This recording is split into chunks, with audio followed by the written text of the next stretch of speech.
اللہ کی رحمت کا ایک خوبصورت واقعہ۔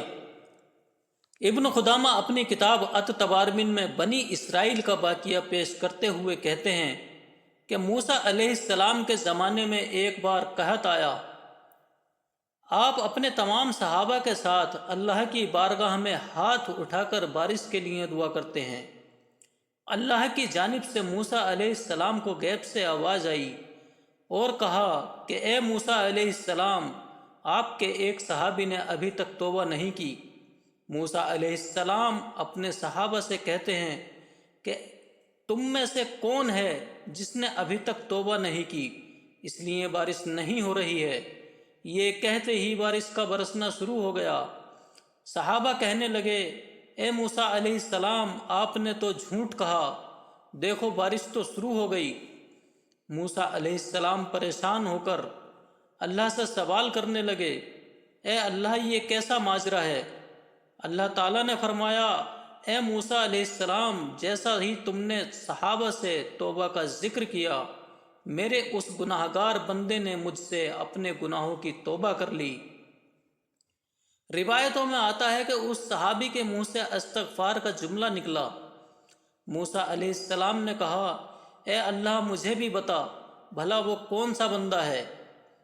اللہ تعالیٰ نے فرمایا، اے موسیٰ علیہ السلام، میرا بندہ جب تک گناہ کر کے توبہ نہیں کرتا تب تک میں نے تم سے چھپایا بھی۔ اب تو میرا بندہ توبہ کر چکا ہے، پھر بھلا اب تم سے کیسے اس کا نام بتا دوں؟ سبحان اللہ، یہ رشتہ ہے اللہ کا اپنے بندوں سے۔ میرے عزیزو، اللہ رب العزت ہمارے گناہوں کو پوشیدہ رکھنے پر قادر ہے، اور صرف پوشیدہ ہی نہیں بلکہ ہمارے گناہوں کو معاف کرنے پر بھی قادر ہے۔ ذرا شدت سے خالص اس کی بارگاہ میں ہاتھ پھیلا کر تو دیکھو۔ بہرحال اس واقعے میں نصیحت ہے ان تمام حضرات کے لیے جو اللہ سے مایوس ہو کر اللہ کے آگے سر جھکانے کے بجائے فلاح اور فلاح کے در پر جھکتے ہیں اور اپنے گناہوں کے قصے انہیں سنا کر انہیں اپنے گناہوں پر گواہ اور حجت بناتے ہیں۔ اللہ رحم کرے، نہ جانے کس حد تک ہم اپنے رب سے مایوس ہوتے ہیں جبکہ وہ تو ہماری توبہ کا انتظار کرتا ہے۔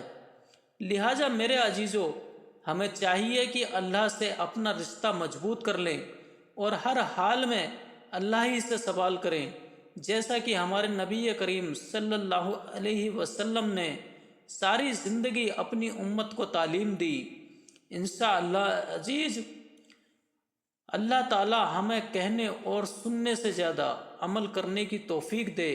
جب تک ہمیں زندہ رکھے، اسلام پر اور ایمان پر زندہ رکھے۔ خاتمہ ہمارا ایمان پر ہو۔